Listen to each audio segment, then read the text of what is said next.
अपने घर से कोई 3500 किलोमीटर दूर केरला के पलक्कड़ डिस्ट्रिक्ट के एक दूर दराज गांव में बने इस 350 साल पुराने नायर कोठी के प्रांगण में बैठकर आज मैं पहली बार यहाँ का एक ट्रेडिशनल ब्रेकफास्ट पुट्टू ट्राई करने वाला था। लेकिन बरखुरदार ये कोई आम कोठी नहीं है। केरला के मालाबार रीजन में नायर परिवारों की ऐसी एंसेस्ट्रल हाउसेस कभी लोकल पावर और सामाजिक प्रभाव का सिंबल हुआ करती थी, जिसकी डिटेल एक्सप्लेनेशन आपको आगे वीडियो में मिलेगी। पर सवाल ये है कि आखिर मैं यहाँ पर कर क्या रहा हूँ। तो भाई साहब, इसका क्रेडिट जाता है इंस्टाग्राम के एक छोटी सी रील को, जिसे देखने के बाद मैं बस बावला होकर इस एरिया के बारे में रिसर्च करने लगा। गोल बस एक था कि कैसे भी करके मुझे यहाँ पर पहुँचना है। लेकिन जिंदगी में हर कुछ आपके प्लान के मुताबिक हो, ये जरूरी नहीं होता। कभी कभी भगवान आपके प्लान से भी कहीं ज्यादा बेहतर प्लान बनाकर रखते हैं आपके लिए, और मेरे साथ भी कुछ ऐसे ही होता है। ये है केरला का पलक्कड़ टाउन। वेस्टर्न घाट्स के बीच बसा एक ऐसा गेटवे जिसे हिस्टोरिकली पलक्कड़ गैप की वजह से तमिलनाडु और केरला को जोड़ने वाला कॉरिडोर माना जाता है। और यहाँ आसपास के गांव से मुझे कुछ बेहद ही दिलचस्प कहानियां पता चली, जो आप आगे इस एपिसोड में जानेंगे। लेकिन पलक्कड़ तक पहुंचने की मेरी जर्नी भी काफी एडवेंचरस रही दोस्त, और उसकी शुरुआत होती है यहाँ से 700 किलोमीटर दूर कर्नाटका के खूबसूरत शहर हम्पी से। वही हम्पी जिसे लोग रामायण काल की किष्किंधा नगरी भी बोलते हैं। शिव योगी बाबा के साथ पूरे 5 दिन तक हम्पी को एक्सप्लोर करने के बाद अब समय आ चुका था बाबा जी को अलविदा बोलकर अपने साउथ इंडिया राइड के अगले पड़ाव की तरफ बढ़ने का। केरला का पलक्कड़ डिस्ट्रिक्ट, जहाँ पर मौजूद है ये सुंदर सा मंदिर, जिसकी एक रील ने मुझे यहाँ आने पर मजबूर कर दिया। राइड की शुरुआत करते हैं महादेव के जयकारे के साथ। ओम नमः पार्वती पते, हर हर महादेव, शंभु भोलेनाथ, त्रिपुरारी प्राणनाथ। अभी हम्पी से निकलते निकलते मुझे दोपहर के 12 बज चुके थे, और मुझे एक चीज बहुत क्लियर था कि इस राइड को मैं एंजॉय करते हुए जाऊंगा। कोई हड़बड़ी नहीं है भाई, कहीं भी पहुंचने की कोई जल्दी नहीं है। और अच्छा हुआ कि भगवान ने लेट भी करा दिया मुझे। गूगल मैप दिखा रहा था कि तुम 13-14 घंटे में पहुंच जाओगे, और भाई मैं तो ये सोच रहा हूँ कि अगर मैं अपने लिमिट को पुश करके वहां पहुंचने की कोशिश करता, तो अभी आगे आने वाला जो घाट है, जो वो हेयरपिन बेंड्स मुझे क्रॉस करना था, अगर उस चीज को मुझे रात में क्रॉस करना पड़ता ना भाई, फटेहाल हो जाती एकदम। आपको आगे पता चलेगा मैं ऐसा क्यों बोल रहा हूँ। और मेरे लिए मोटरसाइकिल राइड करना एक थेरेपी है। 90% ऑफ द टाइम्स जब मुझे पॉइंट ए से पॉइंट बी जाना होता है, तो मैं एक स्पेयर डे लेके चलता हूँ अपने साथ, कि भाई अगर मुझे कुछ रास्ते में अच्छा दिख गया, कुछ प्यारा सा लोकेशन हुआ जहाँ मुझे रुकने का मन किया, तो मैं बिना किसी झिझक के वहाँ पर आराम से रुक सकूँ, उसकी खूबसूरती को एब्जॉर्ब कर सकूँ। और एक तो मैंने थंब रूल ये बना लिया है कि शाम ढलने के बाद मैं कभी राइड नहीं करूंगा। अब इसी चीज को फॉलो करते हुए कर्नाटका की इस हाईवे पर अपनी मोटरसाइकिल राइड एंजॉय करते करते मैं पहुंच जाता हूं तुमकुर। गाइस, हम अभी पहुंच चुके हैं तुमकुरू। यहाँ से 390 किलोमीटर और है पलक्कड़। अब इस टाइम पर शाम के 6 बज चुके थे, और मुझे लकीली हाईवे के साइड पर ही एक अच्छा सा कमरा मिल गया। अब इन रीजन्स में ना आपको जनरली जो कमरे होते हैं वो लॉज के नाम से लिखा हुआ दिखाई देता है। अब इस लॉज की सबसे खास बात ये थी कि यहाँ पर एक गेटेड कंपाउंड बना हुआ था, और मैं अपनी मोटरसाइकिल सामान सहित उस कंपाउंड के अंदर पार्क कर देता हूँ। बस जरूरत का एक छोटा सा ड्राई बैग लेके मैं अपने कमरे के अंदर पहुँचता हूँ, और वहाँ रात को अच्छा विश्राम करने के बाद अगली सुबह 7 बजे मैं तुमकुर से पलक्कड़ जाने के लिए तैयार था। वो भाई, सुबह सुबह की राइड तो अलग ही होती है। What a beautiful start of the day. अब देखो, एज अ नॉर्थ इंडियन सुबह सुबह मुझे जिस चीज की सबसे ज्यादा क्रेविंग होती है वो है अदरक वाली चाय। और भाई इस टाइम पर मेरी सबसे पहली प्रायोरिटी बन चुकी थी कि कहीं से मुझे बढ़िया अदरक की चाय मिल जाए। अभी चल तो मैं सीधे रोड पर रहा था, पर मेरी नजर दाएं बाएं सिर्फ उस अदरक वाली चाय की दुकान ढूंढ रही थी। और फाइनली एक चौराहे पर मुझे एक छोटी सी दुकान दिखाई देती है, जिसके सामने कुछ लोग बैठे हुए थे। मुझे लगा यहाँ बहुत बढ़िया चाय मिल जाएगी। मैं सीधा पहुंच गया दुकान के अंदर अम्मा के पास। अम्मा, चाय है क्या? अम्मा ने बोला हाँ। मैंने बोला अदरक वाली चाय। अम्मा ने मना कर दिया, नहीं बेटा अदरक नहीं है। अम्मा, जिंजर टी? जिंजर टी नहीं है? बड़ी दुविधा थी यार कि क्या करूं, बिना अदरक की चाय पी के काम चला लूं क्या? Ginger tea is a luxury. पर फिर याद आया कि अगर यार सुबह की चाय खराब हो गई तो पूरे दिन दिमाग झुंझलाए रहेगा। अब मैंने यहाँ अम्मा को हाथ जोड़कर मना किया कि अम्मा आप रहने दीजिए। मार्को भी सोच रहा होगा साला कैसा पागल आदमी है, एक अदरक के लिए इतनी मगजमारी कर रहा है। खैर अभी हालात ये हो चुका था कि बिना चाय पिए मैं मार्को को करीब 120 किलोमीटर तक भगाता रहा। चाय ढूंढते ढूंढते मैं 120 किलोमीटर आगे आ गया। इस समय तक शरीर भी जवाब दे रहा था कि बेटा अब रुक जा भाई, अब जैसे भी चाय मिले चुपचाप पी ले। अभी अपने शरीर के आगे सरेंडर करते हुए मैंने अपनी मोटरसाइकिल फिर से एक चाय की टपरी के पास पार्क कर दी। मैंने दिमाग में ठान लिया था कि भाई अगर अदरक वाली चाय नहीं मिली तो मैं कॉफी पी के आगे बढ़ जाऊंगा, पर चाय तो सिर्फ अदरक वाली ही पीऊंगा। अब जब इस टपरी के अंदर गया तो वहाँ दादा से पूछा मैंने कि दादा टी जिंजर है? जिंजर है? अरे वाह वाह वाह, ये सुन के मेरा मन बहुत खुश हुआ। और इसी बीच मेरी नजर पड़ती है इनके काउंटर पर रखे एक बिस्किट जैसे मिठाई पे। मुझे अचानक से याद आया कि 2 साल पहले जब मैं मैसूर आया था तब मैंने पहली बार इस चीज को टेस्ट किया था और वो चीज मुझे बहुत ज्यादा पसंद आई थी। मैं इसका नाम भूल रहा था, तब दादा ने बताया कि इसको दिल पसंद बोलते हैं। Thank you. एक स्मॉल वाटर बॉटल दे दो। दिल पसंद खाने के बाद चाय पीकर मैं यहाँ कुछ फोटोज एडिट कर रहा था। मैंने सोचा कि 10-15 मिनट थोड़ा आराम करते हैं और उसके बाद हम आगे की राइड कंटिन्यू करेंगे। और इसी बीच कुछ होता है। मैं दुकान के अंदर एक चेयर पर बैठा था और तभी ना यहाँ पर एक कन्नडा फैमिली की गाड़ी रुकती है। गाइस, सामने आपको ये फैमिली दिख रही है कार में। उनके लोग बाहर निकलते हैं और वो सब अपना ब्रेकफास्ट करने लगे। अब एक चीज समझना कि यहाँ पर जितने भी लोग हैं इनको हिंदी बोलनी नहीं आती, मुझे कन्नडा नहीं आता। पर जब इन लोगों ने मुझे देखा तो एक आंटी मेरे पास आई और उन्होंने बहुत जेनरसली ऑफर किया कि आप भी हमारे साथ ब्रेकफास्ट एंजॉय करो। अब इस टाइम मेरा कुछ खाने का मन नहीं कर रहा था क्योंकि ज़्यादा खा लेता तो फिर राइड करने में दिक्कत होती, तो मैंने उनको मतलब हाथ जोड़ के मना कर दिया कि नहीं थैंक यू सो मच, और आपने पूछा यही मेरे लिए काफ़ी है। यहाँ पर एक चीज़ आप नोट करना कि जो वो लैंग्वेज बैरियर की लड़ाई चलती रहती है ना कि हिंदी बोलो, कन्नड़ बोलो, ये बोलो, वो बोलो, भाई वो सब ना ग्राउंड लेवल, सरफेस लेवल पर एग्जिस्ट नहीं करती। भारत के किसी भी हिस्से में जाओगे, आप प्यार दोगे तो उधर से प्यार मिलेगा। और मैंने एक चीज तो बहुत अच्छे से सीख लिया है कि लैंग्वेज बैरियर को तोड़ने का सबसे अच्छा उपाय है आपकी स्माइल। एक स्माइल पास करो यार, उधर से भी बदले में आपको स्माइल मिलेगा और फिर ना वो कम्युनिकेशन के बैरियर से हम बहुत ऊपर उठ के चीजों को समझने लगते हैं। सही बोला दादा। दादा को भी नहीं आता हिंदी अच्छे से, तो फिर भी इन्होंने मेरे को बढ़िया चाय अदरक डाल के पिलाया। अभी दादा को अदरक वाली चाय के लिए थैंक यू बोलने के बाद मैं अपनी राइड दोबारा कंटिन्यू करता हूँ और कुछ ही देर में मैं पहुंच चुका था कर्नाटका के एक काफी ट्रेडिशनल विलेज के अंदर जिसका नाम है हरदनहल्ली। यहाँ रोड की साइड पर मुझे काफी यूनिक आर्किटेक्चर वाला मंदिर दिखाई देता है। Beautiful temple. What's the name of this temple? जिसके बारे में पूछने पर पता चला कि ये यहाँ की लोकल डीटी मरी अम्मा का मंदिर है।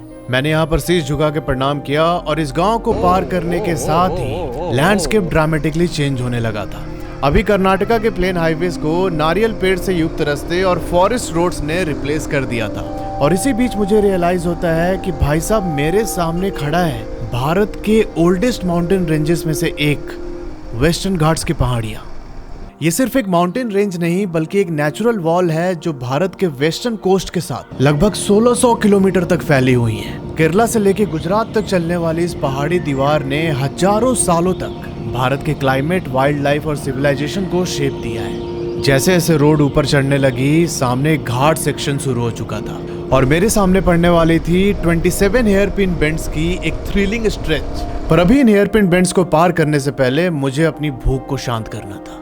मैं अभी तमिलनाडु वाले हिस्से में राइड कर रहा हूँ और इसी जंगल के बीच राइड करते करते मुझे रोड की साइड पे एक तमिल ढाबा दिखाई देता है। अब सुनो, अगर आप नॉर्थ इंडियन हैं और पहली बार साउथ ट्रैवल कर रहे हो तो खाने को लेके आपको थोड़ी सी दिक्कत आ सकती है और अगले 1 मिनट में मैं आपकी समस्या का समाधान कर दूंगा। अगर आप एक नॉर्थ इंडियन हो एंड ट्रैवलिंग टू साउथ, आपको समझ में नहीं आ रहा है कि यहाँ पर आके क्या खाएं, आपका टेस्ट बर्ड जो है वो सेटिस्फाई नहीं हो पा रहा है, तो मैं आपको एक चीज़ दिखाता हूँ। ये देखो, किसी भी रेस्टोरेंट में जाना और यहाँ मेन्यू देखो, 13 नंबर जो आइटम है ना, वेज खुश्का, ये ऑर्डर कर देना भाई। ये एक तरीके का मसाला राइस होता है जिसमें कि वेज ग्रेवी डाल के देते हैं और बहुत ज़्यादा टेस्टी होता है, बहुत। मतलब जब मैंने इसे डिस्कवर किया था उसके बाद मैं इसे लगातार खाता गया, मतलब जब तक ये मिलना बंद नहीं हो गया तब तक खाता गया मैं। अब इस ढाबे में मुझे बहुत ही टेस्टी दाल पकौड़ा खाने को मिला। 2 दाल पकौड़ा और 2 चाय पी के मेरी बॉडी अब फिर से रिचार्ज हो चुकी थी। भाई साहब ये देख रहे हो कितना घना जंगल है यार, दूर दूर तक जहाँ तक नज़र जा रही है जंगल ही जंगल है। और इस पूरी घाटी में जब से घाटी स्टार्ट हुई है टोटल 27 हेयरपिन बेंड्स हैं। इस रोड को धिम्बम घाट के नाम से जाना जाता है जो तमिलनाडु के सत्यामंगलम टाइगर रिजर्व के पास वेस्टर्न घाट्स के जंगल से होकर गुजरता है। सिर्फ 14 किलोमीटर के इस घाट रोड पर कुल 27 हेयरपिन बेंड्स मौजूद हैं जो ड्राइवर और बाइकर्स दोनों के लिए एक थ्रिलिंग एक्सपीरियंस बन जाता है। अब सोचो अगर इस बेंड को मुझे रात के टाइम क्रॉस करना पड़ता। अभी तो ये बड़ा सुंदर लग रहा है सब कुछ, पर भाई मुझे पता है कि अगर रात को मैं इस बेंड को क्रॉस करता ना तो एकदम शरीर के अंदर ठंडी लहर दौड़ जाती। ओ भाई ये क्या मिल रहा है यार? आहा, फिश। हाँ, it is all dry fish. ओहो, I am a vegetarian. Western Ghats को यूनेस्को द्वारा वर्ल्ड के हॉटेस्ट बायोडाइवर्सिटी स्पॉट्स में जगह दी गई है। यहाँ पर हजारों रेयर प्लांट्स, रेप्टाइल्स, बर्ड्स और मैमल्स पाए जाते हैं और इनमें से कई सारे स्पीसीज ऐसे हैं जो दुनिया में सिर्फ यहीं पर मिलते हैं, जैसे lion tailed macaque, Nilgiri tahr, Malabar giant squirrel, Nilgiri langur और पर्पल फ्रॉग। सुना था कभी पर्पल फ्रॉग के बारे में? मैंने तो नहीं सुना था, पर यहाँ मिलता है। हेलो अन्ना। अब इन हेयरपिन बेंड्स को पार करने के साथ ही धीरे धीरे रोड प्लेन की तरफ उतरने लगी। मैं अभी तमिलनाडु के इंडस्ट्रियल सिटी कोयम्बटूर पहुंच चुका हूं, लेकिन केरला अभी भी एक नेचुरल बैरियर के पीछे छुपा हुआ था दोस्त। अब देखो, कोयम्बटूर में राइड करना काफी मुश्किल हो रहा था। एक तो सिंगल लेन हाईवे पतला सा, उस पर गाड़ियां आ रही हैं, जा रही हैं, पूरा घौच पौच माहौल हो रखा है एकदम। पर कोयम्बटूर से थोड़ी ही दूर पर वेस्टर्न घाट्स की पहाड़ी दीवारों में एक अजीब सी जगह थी, एक 40 किलोमीटर वाइड नेचुरल ब्रेक, जिसे दुनिया पलक्कड़ गैप के नाम से जानती है। इस गैप के नॉर्थ में नीलगिरी हिल्स हैं और साउथ में मौजूद हैं अनामलाई की पहाड़ियां, और इन्हीं दो मैसिव माउंटेन रेंजेस के बीच पलक्कड़ गैप नाम का ये नेचुरल कॉरिडोर बन चुका है। अब नॉर्मली तो वेस्टर्न घाट्स अरेबियन सी से आने वाले मॉनसून विंड्स को रोक लेती है, लेकिन ये पलक्कड़ गैप उन हवाओं को तमिलनाडु के अंदर तक घुसने देता है, जिसकी वजह से कोयम्बटूर और नियर बाई एरियाज में रिलेटिवली ज्यादा रेनफॉल होता है as compare to other regions of Tamil Nadu. अच्छा, ये सिर्फ एक साइड से नहीं होता। इसी गैप से तमिलनाडु की गर्म हवा केरला के ईस्टर्न रीजन तक पहुंचती है, जिसकी वजह से पलक्कड़ डिस्ट्रिक्ट का क्लाइमेट केरला के बाकी जिलों से थोड़ा अलग होता है। इस नेचुरल गेटवे के थ्रू ही नेशनल हाईवेज और रेलवे लाइंस तमिलनाडु को केरला से कनेक्ट करती है, और इसी हिस्टोरिक कॉरिडोर को क्रॉस करने के साथ ही मैं और मार्को तमिलनाडु पार करके केरला में एंटर कर चुके थे।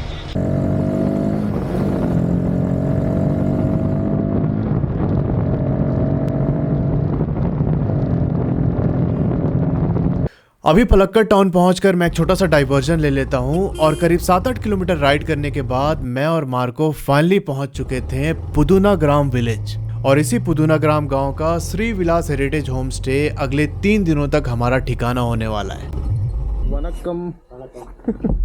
लेकिन इस घर का असली नाम चिंगाचम वीडू है। अब इस चिंगाचम वीडू नाम के पीछे भी बहुत इंटरेस्टिंग कहानी है जो आप आगे जानेंगे। फिलहाल अब ये जानो कि ये घर केरला की नायर कम्युनिटी को बिलोंग करता है, एक ऐसी कम्युनिटी जिसका सोशल स्ट्रक्चर हिस्टोरिकली इंडिया के बाकी रीजन से काफी अलग रहा है। सदियों तक नायर समाज एक यूनिक इनहेरिटेंस सिस्टम, मतलब आगे कि हमारी पीढ़ी कौन कंटिन्यू करेगा, तो एक अलग तरीके का इनहेरिटेंस सिस्टम फॉलो करता था जिसका नाम है मरु मक्काथयम। इस सिस्टम के हिसाब से फैमिली लीनियज, मतलब आपकी आगे की पीढ़ी और आपकी प्रॉपर्टी, ये मेल लाइन से नहीं बल्कि फीमेल लाइन से पास होती थी। मतलब घर का विरासत और वंश माँ और बहनों के थ्रू आगे बढ़ता था। अब इसी सिस्टम के चलते केरला के अंदर एक खास तरीके का कल्चर डेवलप होता है जहाँ पर बड़ी सी ज्वाइंट फैमिली एक ही एंसेस्ट्रल हाउस में रहती थी, और ऐसी ही एंसेस्ट्रल फैमिली स्टेट्स को थारावाड़ बोला जाता था। और ये चिंगम वीडू भी असल में ऐसा ही एक नायर थारावाड़ था जहाँ पर सारी फैमिलीज एक साथ रहती थी। कहते हैं कि पांड्या डायनेस्टी के एक राजा ने इस फैमिली के हेड को चिंगम की उपाधि दी थी। तमिल लैंग्वेज में चिंगम का मतलब होता है लायन, और ये टाइटल उनकी वफादारी और सपोर्ट के बदले में दिया गया था। केरला में अचन शब्द होता है, इसका मतलब है फैमिली हेड, और जो ये वीडू शब्द है, वीडू का मतलब मलयालम में होता है घर। तो ये दो शब्द मिलके बनते हैं चिंगाचम वीडू, जिसका मतलब है एक शेर का घर। पर फिलहाल इसे एक बहुत ही सुंदर होमस्टे में कन्वर्ट कर दिया गया है और आज इसे श्री विलास हेरिटेज होमस्टे के नाम से जानते हैं। अगर आप भी यहाँ पर रहना चाहते हैं या फिर एक लंबा वेकेशन प्लान कर रहे हैं तो स्क्रीन पर जो नंबर दिखाई दे रहा है उस पर कॉन्टैक्ट कीजिए। संजय भाई आपके होस्ट होंगे और सच में यहाँ रहकर आपको पता चलेगा कि भाई पुराने जमाने में लोग किस तरीके के ठाठ में रहा करते थे। फिलहाल पैडी फील्ड्स के किनारे मौजूद इस शानदार विरासत में आज मेरी पहली सुबह थी और ब्रेकफास्ट में मुझे सर्व किया जाता है यहाँ का एक ट्रेडिशनल नाश्ता जिसे बोलते हैं puttu. How to eat like, और ये मैं पहली बार ट्राई कर रहा था। Okay, we have to put banana in this. Yeah, yes. अरे यार I'll try first. हाँ अब ब्रेकफास्ट करने के बाद यहाँ के होस्ट संजय भाई ने मुझे यहाँ के एक लोकल गाइड से मिलवाया। इनका नाम है संजू और अब संजू भाई मुझे लेके यहाँ आसपास के गाँव में जाने वाले हैं और उन्हीं गाँवों में यहाँ के बहुत ही अनोखे किस्सों से मुझे रूबरू होने का मौका मिला। अभी पलक्कड़ के इन रास्तों पर राइड करते हुए इतना तो समझ आ चुका था कि यहाँ के लोग नेचर को अपना एक बहुत ही इम्पोर्टेंट इंटीग्रल पार्ट मानते हैं। ना तो चौड़ी हाईवेज और ना ही कोई बहुत ज्यादा हाई राइज बिल्डिंग्स। डेवलपमेंट जरूरी है पर वो सस्टेनेबल होना चाहिए, प्रकृति के बिल्कुल पैरेलल चलते हुए। पर फिलहाल मैं और संजू पहुंच चुके हैं श्री विलास हेरिटेज से सिर्फ 3 किलोमीटर दूर पेरुएम्बा विलेज। इस जगह पर मौजूद है माता रानी का एक मंदिर जिसे ओट्टू कोलंगुरा भगवती टेम्पल बोला जाता है। साउथ के फेमस स्टार अजित के चेस्ट पर भी इन्हीं मां भगवती का टैटू बना हुआ है। कहते हैं कि कई सालों तक यहाँ पर सिर्फ धान के लहलहाते खेत हुआ करते थे, कोई मंदिर का नामो निशान नहीं था इधर। एक दिन एक किसान अपने आम दिनचर्या के तहत अपने बैलों के साथ इस खेत को जोत रहा था और तभी अचानक उसका हल जमीन के अंदर मौजूद किसी सख्त चीज से टकराया। जब उसने मिट्टी हटाया तो उसे एक पत्थर दिखाई देता है और अगले ही पल उस पत्थर से खून की धारा निकलने लगी। अब ये देखकर किसान एकदम डर जाता है और वो सीधा वहां से उठ के जो गांव के जमींदार थे उनके पास पहुंच गया। वहां जाकर उसने सारी घटना एक्सप्लेन की और कुछ ही पल में ये घटना वहां के आसपास के लोगों तक फैल जाती है। तब जमींदार ने डिसाइड किया कि इस घटना को समझने के लिए केरला का ट्रेडिशनल एस्ट्रोलॉजिकल रिचुअल, जिसे यहाँ पर प्रश्नम बोलते हैं, तो प्रश्नम करवा के पता लगाया जाएगा कि आखिर ये है क्या। अब जो ज्योतिषी प्रश्नम कर रहे थे उन्होंने बताया कि ये कोई आम पत्थर नहीं बल्कि माँ भगवती का स्वयंभू रूप है। यहाँ पर देवी खुद जमीन से प्रकट हुई है। अब इस दैवीय घटना के बाद जमींदार ने तुरंत डिसाइड किया कि जहाँ पर ये पत्थर निकला है वहीं पर एक मंदिर बनवाया जाएगा और इसी तरीके से एक साधारण सा पैडी फील्ड बदल जाता है माँ भगवती के दैवीय स्थान में। अब इस मंदिर के प्रांगण में घूमते हुए मुझे एक अम्मा मिलती हैं। उन्होंने संजू को मलयाली लैंग्वेज में बोला कि इनको रोको, मैं प्रसाद दूंगी अभी। और फिर मुझे प्रसाद में पायसम परोसा जाता है जिसे अपने साइड में खीर बोलते हैं। ए भाई बहुत ज्यादा टेस्टी था सच में। It's like a kheer, milk and rice. मेरा तो मन कर रहा था कि एक गिलास और लेके पी लूं, पर अपने मन को थोड़ा कंट्रोल किया मैंने। अब इस खीर के गिलास को चट करने के बाद मैंने संजू से बोला कि भाई थोड़ी देर जो पास में तालाब है वहां चल के बैठते हैं। पर जब यार मैंने इस तालाब के पास से ड्रोन ऊपर भेजा ना तो मैंने देखा कि इसके ठीक बाजू में एक और मंदिर है और उसके पास भी एक तालाब बना हुआ है। और जब मुझे केरला के इन प्राचीन मंदिरों के अपने प्राइवेट तालाब की कहानी पता चली तो उसने मुझे बहुत प्रभावित किया। अब एकदम ध्यान से सुनना जो मैं बता रहा हूँ। मंदिर के पास मौजूद इन तालाब को लोकल लैंग्वेज में अम्बाला कुलम या क्षेत्रा कुलम बोलते हैं। नॉर्थ इंडिया में हमें बहुत कम देखने को मिलता है, पर केरला के लगभग हर एक पुराने मंदिर के पास आपको उनका एक प्राइवेट तालाब मिलेगा। और इसके पीछे सिर्फ कोई रिलीजियस बिलीफ नहीं है बल्कि साइंस, आर्किटेक्चर और वाटर मैनेजमेंट का एक बहुत ही ब्रिलियंट सिस्टम काम करता है। अब देखो, मंदिर में घुसने से पहले इंसान इस तालाब के पानी से अपने हाथ पैर साफ करता है। कई लोग इसमें स्नान भी करते हैं। तो बेसिकली वो अपने शरीर को स्वच्छ करके ही मंदिर के प्रांगण में एंट्री लेता है। चलो ये तो हो गई रिलीजियस बिलीफ वाली बात। अब एक चीज समझना कि केरला में बहुत हेवी मानसून रेनफॉल होता है और यहाँ टेम्पल के आर्किटेक्चर भी उसी तरीके से डिजाइन किए गए हैं, एकदम स्लैंट, कि पानी ऊपर टिक ना पाए। मंदिर के स्लैंट रूप से गिरने वाला रेन वाटर और आसपास के जमीन का पानी सब फ्लो होके टेम्पल पॉन्ड में कलेक्ट होता था। फिर ये पानी धीरे धीरे ग्राउंड वाटर को रिचार्ज करता था, जिसकी वजह से यहाँ गांव में जो कुएं बने होते थे उनके अंदर कभी पानी की कमी नहीं होती थी। और इसके साथ ही जो यहाँ के पैडी फील्ड्स थे उनमें भी मॉइस्चर का संतुलन बराबर बना रहता था, क्योंकि देखो जो धान के खेत होते हैं वो नेचुरली बहुत ज्यादा पानी सोखते हैं। तो बारिश के इस पानी को ऐसे चैनलाइज किया गया कि भाई कभी पैडी फील्ड्स में पानी की कमी ना हो। भाई मुझे तो आज भी लगता है कि जो अपना पुराना आर्किटेक्चर था, जो हमारे राजा महाराजा ने बनवा रखा था, वो बहुत ज्यादा एडवांस था भाई। लगातार इन्वेजन और फॉरेन फोर्सेस के ऑक्यूपेशन की वजह से वो स्टाइल, वो लाइफस्टाइल, वो आर्किटेक्चरल मार्वल्स कहीं ना कहीं विलुप्त हो चुकी है। पर अभी फिलहाल इस इंजीनियरिंग मार्वल को सैल्यूट करने के बाद मैं और संजू भाई बढ़ चुके थे इस एरिया के सबसे सुंदर गाँव को एक्सप्लोर करने, जिसका नाम है कोलंगुड़।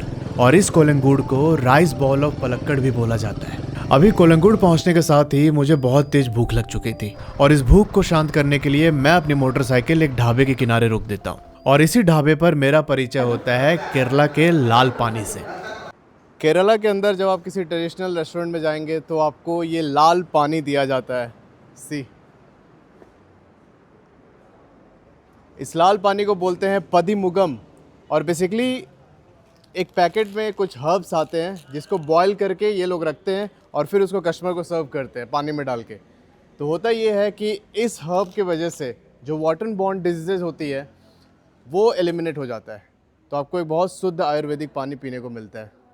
कम फिलहाल टेबल पर रखे इस केले के पत्ते को पानी से साफ करने के बाद हमारे सामने परोस दिया जाता है केरला का एक ट्रेडिशनल फूड सद्या।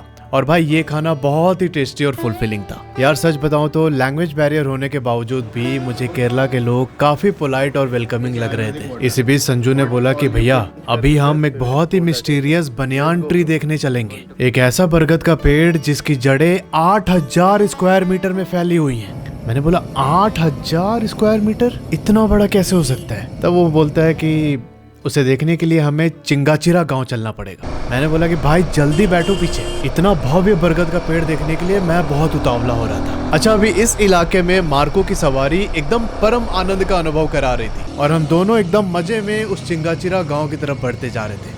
अभी गांव की पगडंडियों पर हम कुछ ही दूर आगे बढ़े थे कि मुझे कोने में एक बड़ा प्यारा सा दुकान दिखाई देता है। Oh, I found this beautiful shop. पता नहीं मेरे मन में क्या आया और मैंने मोटरसाइकिल दुकान के बाहर खड़ी कर दी। हेलो। अब जो यहाँ भैया थे उनको हिंदी इंग्लिश कुछ भी नहीं आता। क्या बोलते इसका नाम क्या है? What is this? What is this? आरी मुर्ग। What it is made of? Rice? No, no, no, not now. Your smile is beautiful. Your smile is beautiful. और जब संजू ने इस चीज को ट्रांसलेट किया तो हम दोनों के बीच एक heart to heart communication establish होता है जिसने हिंदी मलयालम के लैंग्वेज बैरियर को चकनाचूर कर दिया था दोस्त।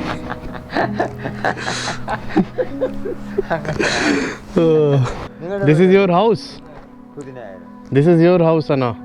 आपका घर है?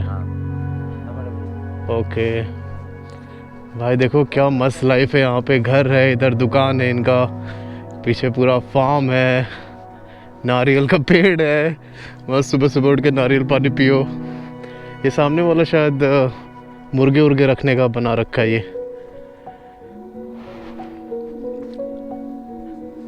वॉशरूम घर के बाहर।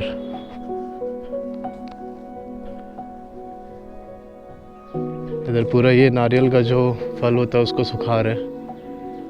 Wow, beautiful place man, beautiful, सुंदर, ग्रीनरी, टू ग्रीन। हाँ हाँ हाँ, नारियल है। Okay okay okay. Coconut water you sell? हाँ हाँ हाँ, okay okay okay.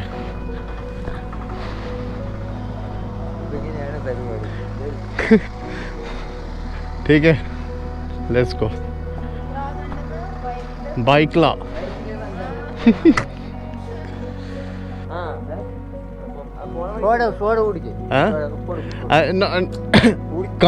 Coming back I stop.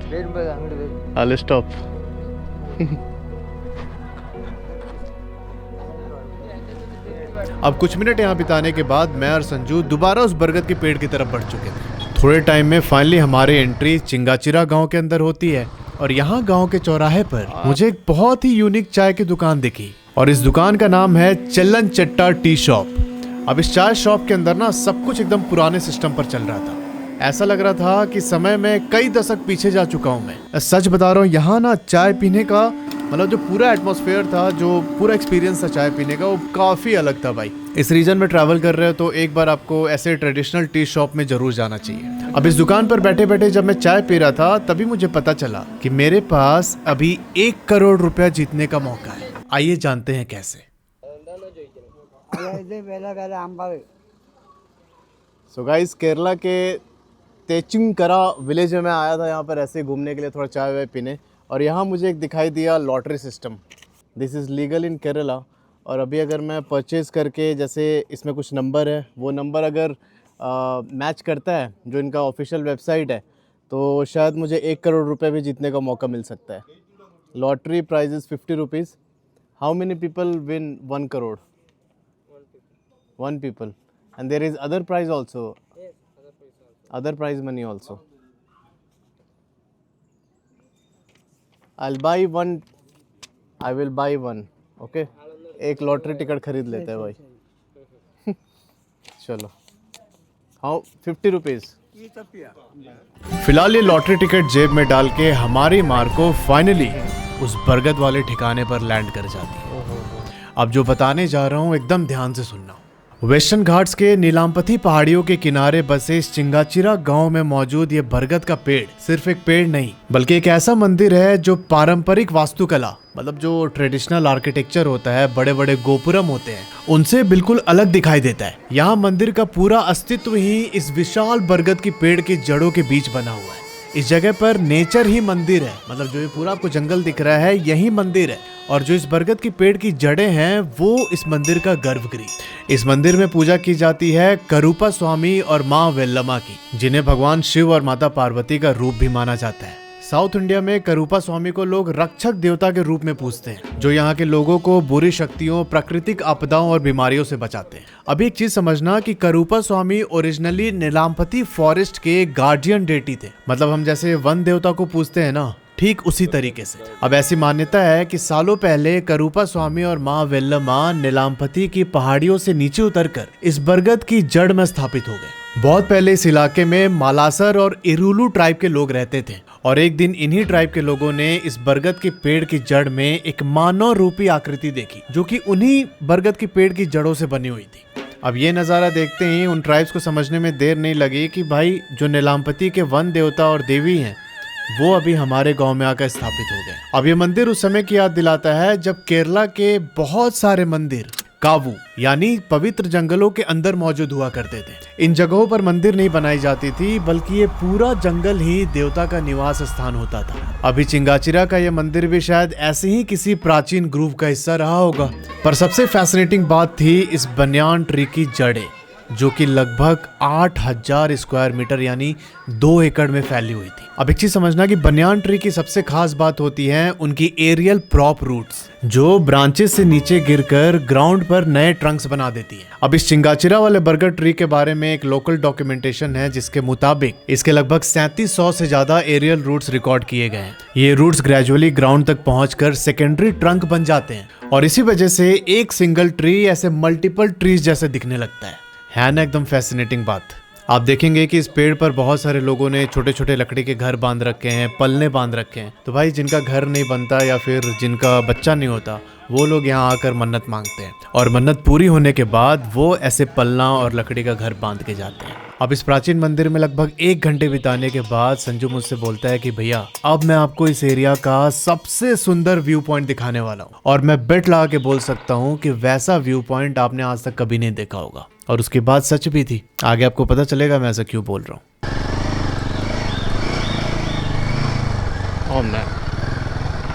Oh snake. Where? कोलंगूड के ही एक हिस्से में मौजूद है Tamara Padam view point.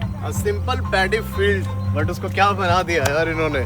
Malayalam language में थमारा का मतलब होता है लोटस और पदम बोलते हैं खेत खलियानों को, और इन 2 वर्ड्स को कंबाइन करके बनता है तमारा पदम, जिसका मतलब है लोटस फील्ड. अब हिस्टोरिकली ये पूरा area wetland paddy cultivation zone था. मतलब यहाँ धान की खेती होती थी बहुत भर भर के. अब मॉनसून के जस्ट बाद ये खेत एकदम पानी से लबालब भर जाते थे और इसी बीच कई जगहों पर वाइल्ड लोटस भी ग्रो किया करते. और यही कारण है कि इस जगह का नाम पड़ गया थमारा पदम. पर जो चीज इस एरिया को सबसे खास बनाती है वो है इसकी ज्योग्राफिकल पोजीशनिंग. ये एरिया एग्जैक्टली नीलाम्पति पहाड़ियों के फुटहिल्स पर स्थित है और वेस्टर्न घाट के माउंटेन्स यहाँ एक नेचुरल वॉल की तरह खड़े हैं. अब शाम के समय जब सूरज इन वेस्टर्न घाट्स की पहाड़ियों के पीछे ढलता है तो भाई सनलाइट एकदम गोल्डन हो जाती है और इसी वजह से ये जगह पलक्कड़ डिस्ट्रिक्ट का एक फेमस सनसेट स्पॉट बन चुका है. पर अब जानकर हैरान होंगे कि कुछ साल पहले तक ये एरिया सिर्फ एक सिंपल सा पैडी फील्ड हुआ करता था और धीरे धीरे अथॉरिटीज ने नोटिस किया कि भाई ये पैडी फील्ड सनसेट के टाइम कितना ज्यादा सुंदर हो जाता है.